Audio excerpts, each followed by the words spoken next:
as needed. So first, we're talking about 1.105 and 1.200. These are on pages 33 and 38 in your board packet. This is to correct. There is some language in both of these policies about the electing a representative to the Tennessee Legislative Network, which is no more. It's a gone, defunct organization. So it's just a strike through of that. And I need a motion. I have approval of board policy 1.105 as amended. Second. I was actually going to ask for a motion for them as a group, since it's the same. Oh, the two? The two. Huh? Yes, you did. Do it. Please. Oh, it's the same one, removing the language about Tennessee Legislative Network. I have approval of board policies 1.105 and 1.200.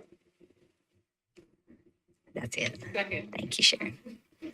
All right. I did have myself a friendly amendment to recommend.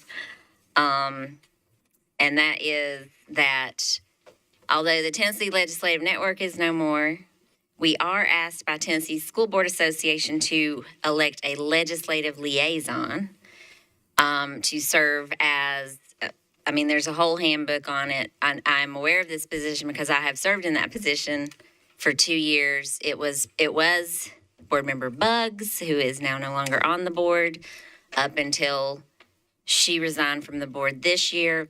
So my recommendation is that we absolutely remove the language, but then also replace it with legislative liaison for Tennessee School Board Association, as required by our membership in Tennessee School Board Association.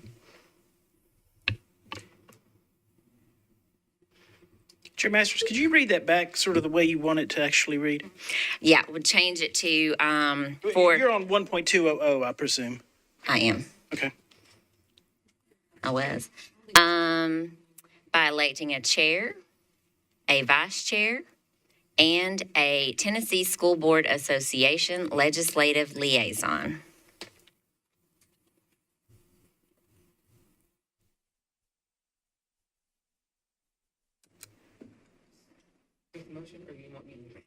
That was a friendly amendment recommendation for the board member who made the motion.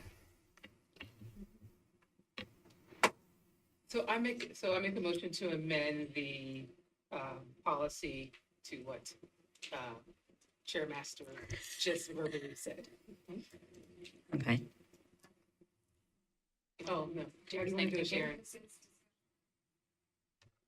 I think it has to be Dr. Gentry. Dr. Gentry who. I have approval of board policy Because it's different. It's just- and 1.200 as amended. By amendment. Thank you. Second. Okay. Now, discussion. Actually, I started the discussion already. I've said my piece. Fried, do you have a discussion for this? All right. Chair Elrod, discussion? I do have a quick question. I'm sorry, I walked into it. For the representative, the legislative representative, I would, do we need clarification inside the policy about the responsibilities with class? Because we only have one person allowed to be on the class call, and it's usually like that's supposed to be the chair. Do we need to have any clarification on that additionally, or is it just? Is it supposed to be the chair?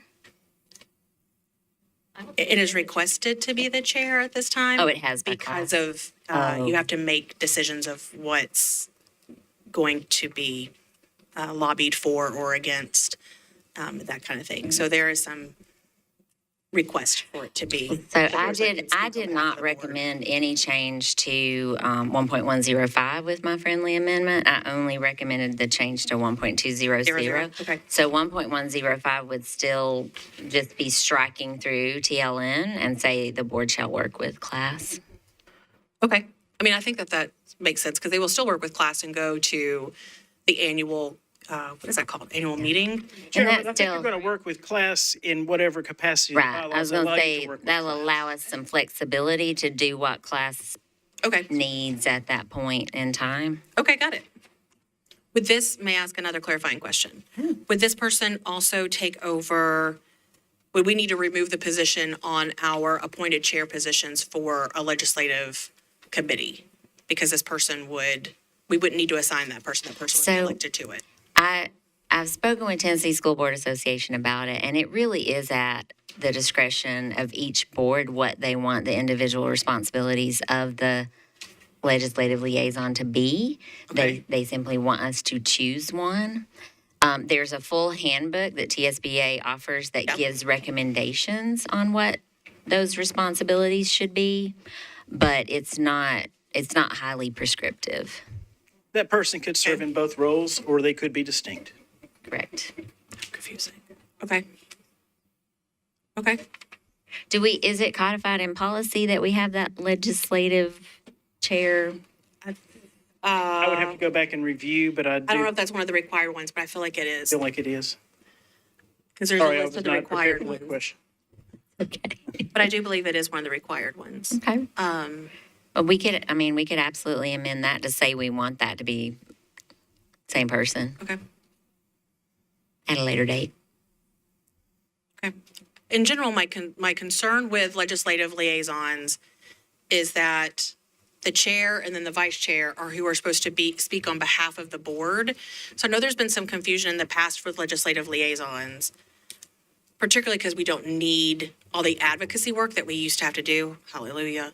But there is still definitely a need for that advocacy work. So that's just my overall concern, is just making sure there's not a miscommunication, whether it's on a class call or otherwise. But I welcome more people leaning in on doing the work. And so I'm fine with it. I just think we'll need to be careful with not stepping over each other's toes and that kind of stuff. Okay. Berthena, did you have anything to add? Nope. Board Member Mays? Anything? I'm going around. I do round robin. No? No? Okay. So, yeah, I think we can, we could make the board chair the legislative liaison if we wanted to, but we'd still have to vote on it. We'll vote on that. Yeah. Okay. Yeah. Okay. Then I'll call the question. All in favor of with the friendly amendment as a part of the motion, raise your hand. All right, passes unanimously. Thank you. Now I'm gonna hand it over to Dr. Severe. And he's gonna take us through the next few. Take it away. Thank you, Chair Masters. Policy 1.701 needs to be amended to include a paragraph to be in compliance with State Code TCA 49.3.113, I believe is the citation, 112, pardon me, that we need to approve the annual TISA accountability report. It's just another component of the larger TISA law, and one of those sort of pro forma things that have to be approved that show that that the board is aware of the planning and accountability piece at the district. Every district has to approve this, and we're no different. While I had the lid off of this one, I took the liberty of going into it and massaging a little language there around some sort of weird language around retreats that sort of required the board to have retreats, and said exactly what would be in said retreats. And, I'd hate for us to not have a retreat sometime and you be out of compliance with your own policies. So, you do have retreats, and they are open public meetings, just like any other meeting, but this changes the shall to a may, makes it permissive rather than prescriptive. And then at the very bottom, there was some language about a planning coordinator, and I talked to a lot of people, and none of us could figure out, what that is. I think it maybe contemplates that the director of schools could empower someone to sort of work but she already has that authority anyway, so it just seemed like it was redundant. So a little bit of cleanup and a little bit of required stuff there in policy 1.701. Thank you. Have a motion? Move to approve. Second. Thank you. And I'm going to continue my round robin. I'll start with you, ma'am. Nope. Berthina. Board Member Mace, Block, Gentry. So I understand it, so we're cleaning up language. If you can, in 30 words or less. What is the purpose of this policy? Like, what are the basic, that's not my question. What are the basic state requirements? In this policy. Yes. That the board approve the TISA, the annual TISA accountability report, which I do not know what that will look like yet because we haven't seen one yet, but it'll happen. They've approved one. Okay, so that is okay. Well, then that's the document that we approved it, but there was no. We didn't have it in policy that we had to. The law says we have to, so we're going to add it in. So if the state requirement and the purpose of the policy starts at line 10, where did lines 3 through 9 come from? They were existing language that had been in the And policy. I'm only since asking the 17. question because and maybe I'm the only one, trying to reconcile the board's improvement plan for the district against the strategic plan that Dr. Battle and her team have compiled and presented to us. So what's, Not, Aaron, we're going to go, I'll get back to you. I have a thought on why, Okay. but David might. I'm just looking at the language, I suspect it has to do with the district school improvement plan, the district improvement plan that is required by the State Department of Education and state law.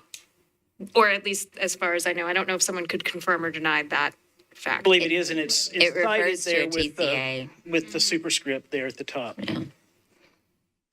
Yeah. It does go to TCA, yeah. But you're, Oh, It's what, I'm sorry. that does I'm not really- I'm answer, trying that to does not think of- answer Ms. Gentry's question. I don't think it does, does Yeah, it? I see what you're saying. Yeah, but we have another guess? Well, I have an answer, but we're going around. You got anything? Go. The answer is we, 2 years ago, filed paperwork to make that become our implemented written 5-year plan. So we have listed the strategic plan, and we have like a whole big document at that time. It was a retreat in the wellness center. I remember that. And we turned it in at that time as that. If it's okay, Chair, I'd love for Chief Chan to respond. I'd love that. That'd be great. Hi, everyone. So this is in response to the new TISA legislation, which confusingly does add a third required strategic planning document that we are required to submit to the state, is unfortunately the answer. So as part of our federal monitoring, I'll just give you all the full lay of the land. We are required to submit the LEA plan. So that's what you all are familiar with. We submit the LEA plan. We are required to also have a 5-year strategic plan that includes specific actions, goals, and dates for deliverables. We are also required to submit a TISA plan, which explains how we will use our funding to acquire those first two things. So each of those things vary in their required content and the required time horizon. We make sure, of course, that when we are doing those activities, that they are all tightly aligned to each other. It is the same content in each of them, but we are required by the state to submit each of those 3 documents. So when this document says the board, that is literally, It is us, but it has to be approved. I think that's one of the new requirements we have is that we've got to bring those to the board for approval. so the process, we're not really developing it, we're approving it. So the language says here that the board shall. We will be developing it together. Okay, thank you. And it is required for the board to approve. Okay. That's so bizarre. So bizarre. Okay. I still don't I like it. think I made it to everyone. Everybody have it? Okay. Let's take a vote. All in favor? Opposed? Abstaining? Ignoring? Okay. Dr. Severe. Commissioners, I'm going to ask that you consider the next 3 as a block, and let me explain explain why. Occasionally, well, as a part of their work, the Tennessee, the comptroller for the state of Tennessee does audits. And I'm not sure it was not us, it was another school district that was audited. And as part of those audits, they always issue a set, some guidance and some recommendations around that and around best practices. And they believe that it would be best if if every school district incorporated that work into their policies. We are no different in terms of revenues. It is around whether or not we decide to take online payments. Districts have a choice. We do have a platform for that. It essentially says you can't just take anybody's, Zelle or Venmo that walks up to and we have a way of doing it. We're not going to just randomly allow people to pay online through whatever someone decides. We have we've had a process for this. This just codifies it in board policy. In terms of fundraising activities, 2.601, it adds some language at the very tail end of that, which is something we already do, and that's keep records of fundraising activities. I guess in some school districts, they were perhaps not as diligent as they should have been in terms of record keeping around fundraising activities. And then finally, 2.8051 outlines how how we allow schools or divisions within the district to have a purchase card or a credit card or some sort of way to pay other than a purchase order. This really has risen out of the fact that in a lot of districts, maybe a lot of smaller districts, that they were really beginning to struggle because they were sending people off to various opportunities for professional development and realized that hotels just don't take checks anymore. They will only take a credit card. And so, we don't have a lot of credit cards out there. I'm told that we have actually a relatively small number of credit cards considering the size of our district. So our district is very tight around that work. And so that's a good thing to know that we have it under control. But these three all fall out of that same report. Thank you. I would entertain a motion. So moved. Second. All right. And my round robin, which is working so well, next goes to Chair. No, Berthina. Mason. Block. Here we go. I apologize for going out of turn of the round robin previously. I just Such a plan. Such a plan. with respect to the fundraising policy, I wanted to just take an opportunity while this policy is under discussion to recognize that I know as a PAC representative, one of the things that has come up in PAC meetings and also has come up from some of my constituents is around the requirements for 30 days in advance of fundraiser. I know that's not what's being discussed at this point, but just to say, we have had some conversation. I have had conversation, and the PAC had someone from the state comptroller's office come and talk a little bit about those requirements. The district, Dr. Battle and her team have done a good job of trying to figure out how to both ensure that we are meeting the policy and regulation of the state in terms of having all fundraisers approved by the school district prior to the fundraiser taking place. But it is difficult for folks, school support organizations, other folks that want to be in support of fundraising for schools in the district to make sure they have all that paperwork in. And sometimes there are entities that want to support us that want to do it within 15 days and these types of things. And I know this is a very difficult thing to sort through. I want to say thank you to Dr. Battle and her team for trying to do this as well as possible with, frankly, not probably enough resources. And so as we all, if others of y'all have heard about this, either from the PAC or from your own constituents, one of the things, the policy needs to be what it is in order to allow us to make sure that we attend to the requirements of the law and also to the potential of audit findings. One of the things we could think about as a board going forward is just whether or not we have the people we need numbers wise in the audit department, that type of thing, in order to make sure that we are doing this as quickly as we possibly can. But I know that that effort is being made. And so both, I thank you for entertaining the questions as they have come, and for doing the work as quickly as possible, and something for all of us to think about if it ever becomes possible. And that's my comment. Thank you. Dr. Gentry? Ms. Tyler? I do not have any comments on this one either, so let's vote. In favor? Opposed? Okay. You're up again, Dr. Severe. Thank you, Chair Masters. Policy 4.205 just simply aligns the board policy with the MNPS grading scale for the ability to enroll in advanced coursework. Changes, it's really quite hard to see on there, actually. It just changes It's all on those 85s to 80s. Page 53 in your book, if you are like me and need to look at it close up.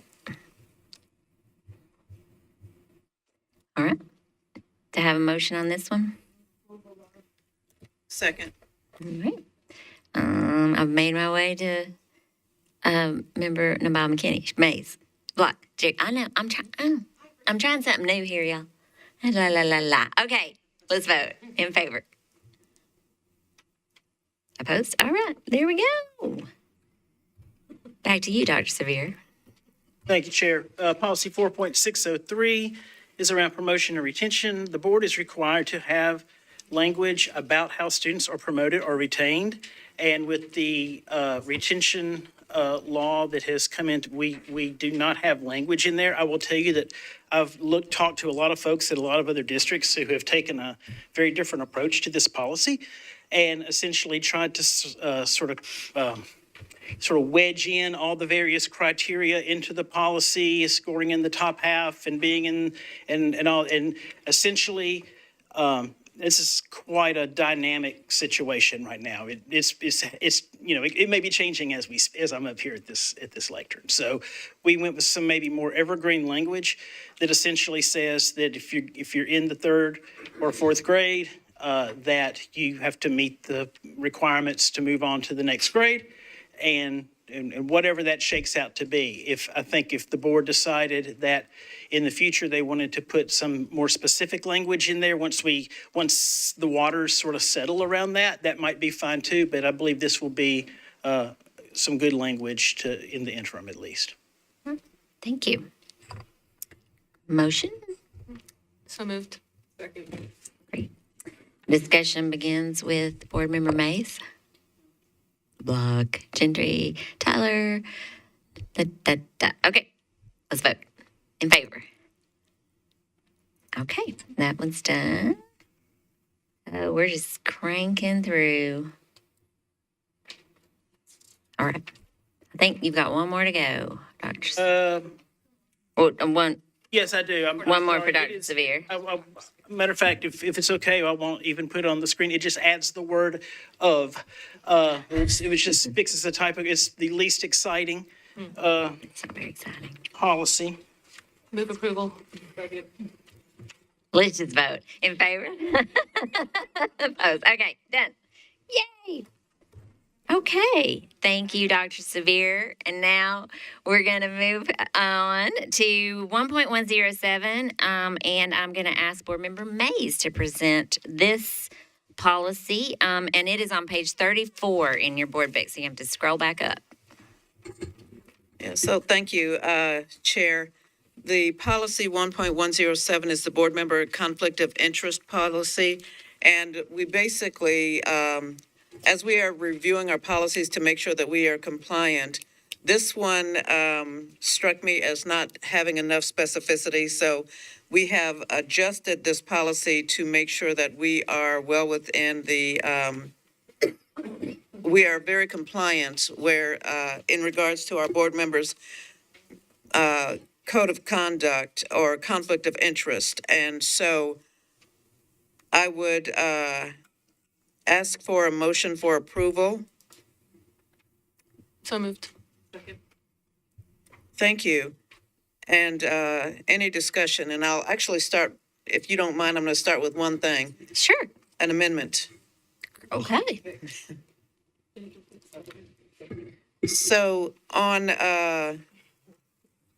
line number 9, there's just one thing that needs to be added, the word not. It should read, if a board member has a direct interest but is not the sole supplier of goods or services in the city or county, he or she would be considered indirectly interested in such matter.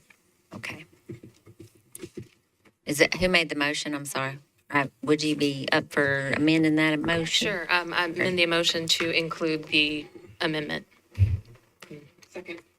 All right. Discussion starts with Dr. Gentry. You're up. I think this is wonderful. Okay, thank you. Yeah, I also like it. I do want to make sure that everybody knows, Board Member Mays, you worked with legal on this, so this is all on the up and up. Just want to make sure that's out there. Thank you for putting this together. I know it was a lot of time and effort, and it really is what we have needed. Thank you. Absolutely. I too love it. Okay. Did it? Yay. Okay. I'm sorry. I'm so sorry. Go. That's okay. I just, I had asked Dr. Severe a question, and so I want to make sure that I ask that question on the record, which is just about this policy refers specifically to monetary interests. And just could you offer any thoughts on non-monetary interests or ways in which board members might have interest in something outside of specifically having a financial interest, and how we might make sure that that is also complied with?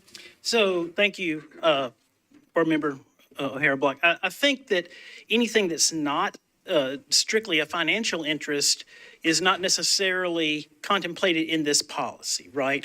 And that's okay. But I do think in the interest of transparency, I think a board member is always better off saying, I have a knowledge of this organization. I used to work at that company. My spouse, my significant, is employed by them. And, at that point, I think it really is on a case-by-case basis as to whether or not that board member feels like they should move forward with a vote or not move forward with a vote. Great, thank you. And I just want to note for folks that what Dr. Severe shared is also part of the training that I experienced as part of TSBA. And so that is something that we all should, as board members, experience to know and understand not just what are the fiduciary responsibilities, but also what are the non-fiduciary responsibilities relative to conflict of interest. Just one final thing to add, that the expectation when this passes, because I'm feeling pretty excited, is that all board members will be required to sign off on this conflict of interest, which would indicate their understanding and agreement with the policy. Thank you.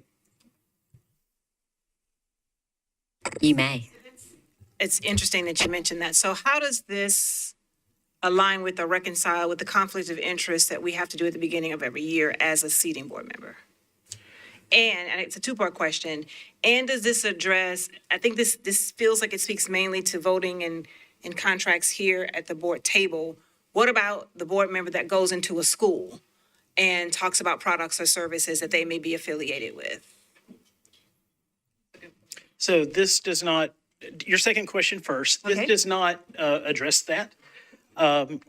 Regarding your first question, if the work you fill out, the paperwork you fill out is like the paperwork I fill out, it's less of a conflict of interest statement than a disclosure. You're right. Okay. And so there'll be a form accompanying this that, It's actually. so is that part It's that's in here, attached to right? the form, I saw it yes. somewhere. Yeah, I It's see on the it. back I of thought I this. saw it. Okay, got it. You want this today? And I guess I don't know. So there's no policy that exists today about my second question. Well, there is a policy about board members participating in schools, and it says essentially that board members are encouraged to participate in the life of the school. They're not there to inspect. They're not there to make personnel decisions. They're not there in that capacity, but Or they're. drum up business. Yeah, so is there a way for us on your next governance meeting before the 30th of August. Yeah, we hear you. I That got we bring that Yes. one forward. Yeah, Thank Dr. you. Severe, could we look at the most We need to look at appropriate it. place to address that ma'am. concern? And then Yes, I'll work because I with you, think it's Dr. Gentry, implied, to but get it's that on the not a agenda. part of policy, so it's important that we include that as part of policy. I think that's a great idea. Thank you. And to your point, I have personally had to recuse myself Sure. from business As opportunities have I. Yeah. at our schools because they've come to me and I'm like, I'm a board member, so I can't do that. And so, yeah, I think that should be something also included within this policy somehow. Absolutely. And I'm the same way. I actually have recused myself from lots of business in this county because of that. So I think it's important that we have that as part of our part of I our have policy. ceased to take payment from a previous contract job because of involvement here. Because I love being on the school board. Okay, so let's vote. All in favor? Love it. Any opposed? No. Great. Next, 1.404, and back, we're on page 39 here. Public participation, and this one is going to be presented by Vice Chair Player. Good afternoon, everyone. I like to present this public participation policy changes. And first, I started with the last board meeting. I chaired public participation and realized there needs to be a revamping of it just because historically there has been a policy on the books that has not been enforced by previous chairs. Last year, we decided to enforce the policy of the book on the book. As we have continued to go through the public policy process, I realized it needs to be changed. And so I brought these changes to this. And I purposely had the policy to be a little bit more tight, for lack of a better word, because I feel when I'm doing work, I would like a robust discussion. I'm expecting amendments to this. But for me, I feel it's easier to expand than to contract. And so we have to know, so we know what we want, what we don't want, and to do it. So I know there's been emails and discussions about it. I'm expecting my fellow colleagues to propose amendments to this. But what I really want is to make sure that we have a public participation policy that works for our democracy, for our people who are stakeholders in our community, and for our board members. For clarification, public participation would be at both meetings. It's required by state law, but it's something I also believe in, that we should have public participation at all meetings. So this does apply to both meetings, so I know it's one thing. Walking through the policy itself, the first section is called Bringing Business Before the Board. And I'm going to recommend we change that to something being formal business before the board. The first section is really for an organization or a person that wants to request to bring a very formal presentation, and the process that would include does not include individuals addressing the board as public participation. So I do want to make that clarification. There's been discussion that it conflates to two sections, and it's two separate sections. So the first section is individuals desiring to make a formal presentation, not just to have a conversation about a policy or something's on the item.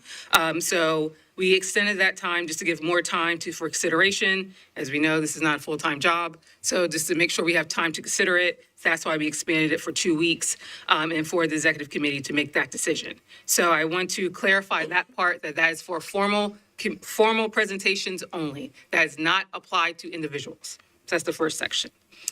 The second section is for remarks. It says remarks at board meetings.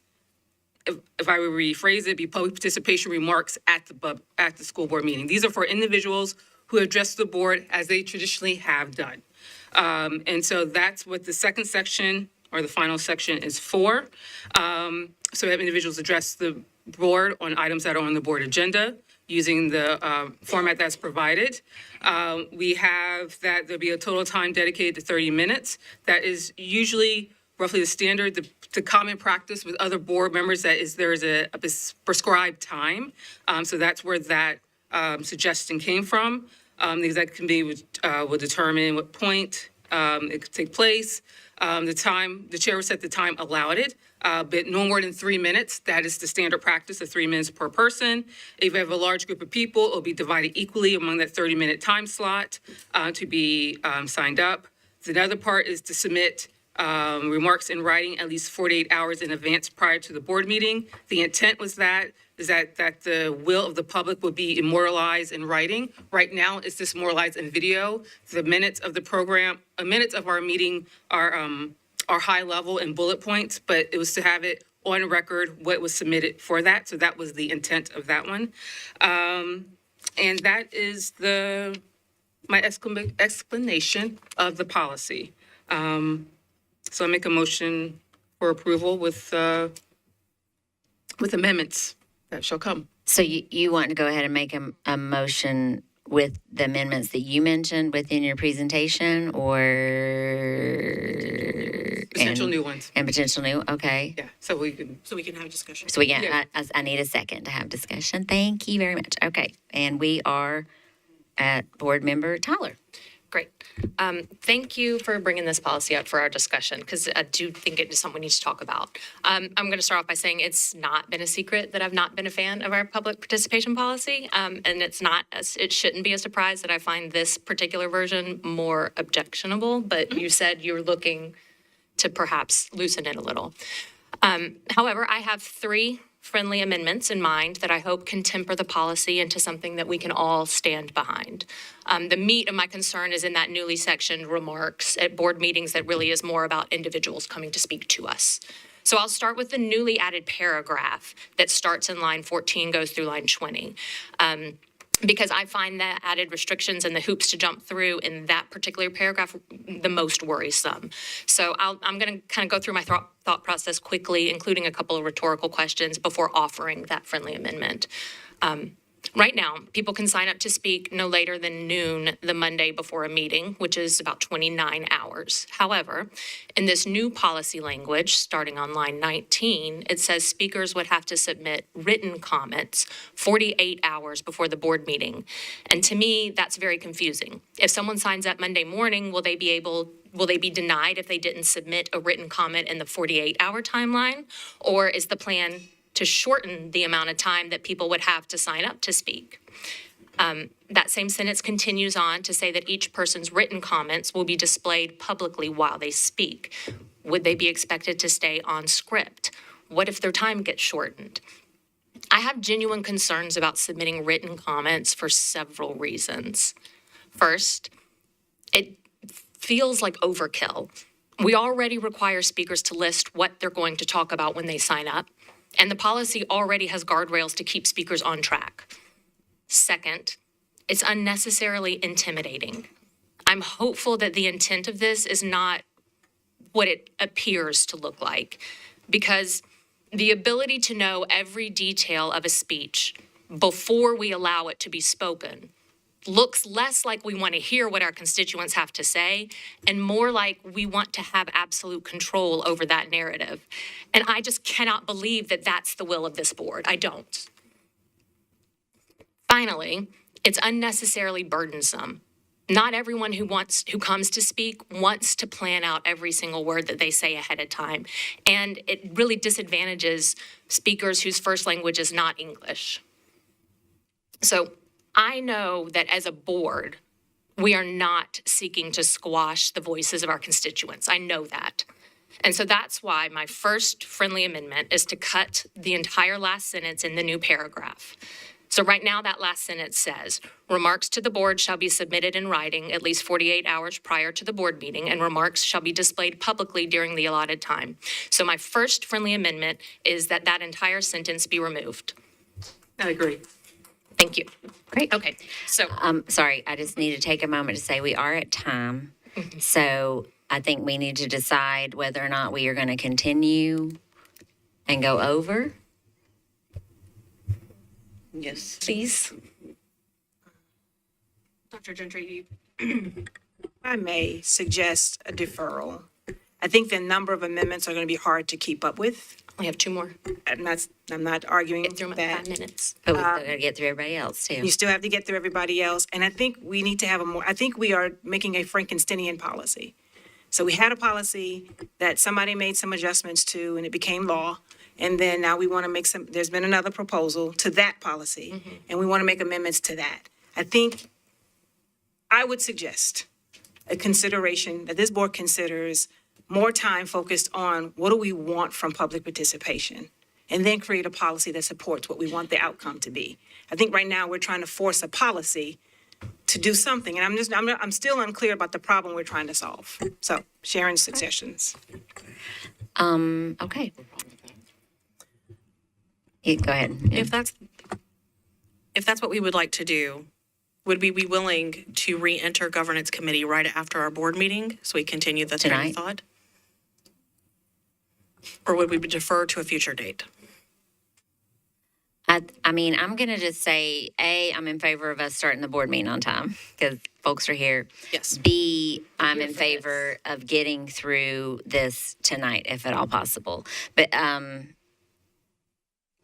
so, I mean, yeah.